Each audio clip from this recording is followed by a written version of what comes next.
Okay, let's lower the heat. Turn it off. Last thing we're gonna do is wait till this gets a little warm, and then we'll add it to the bread sandwich.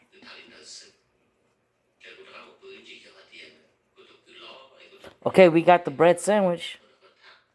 We're gonna add some of the gravy sauce.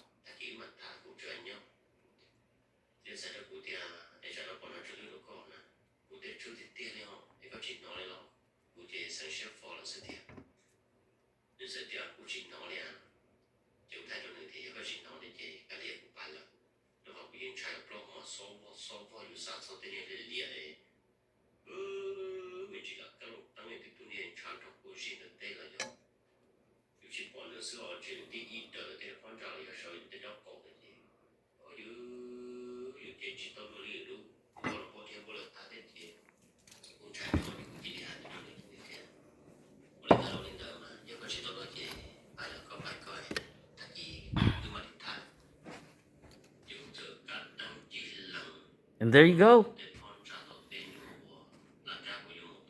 You have yourself a crab and meatball sandwich with gravy sauce.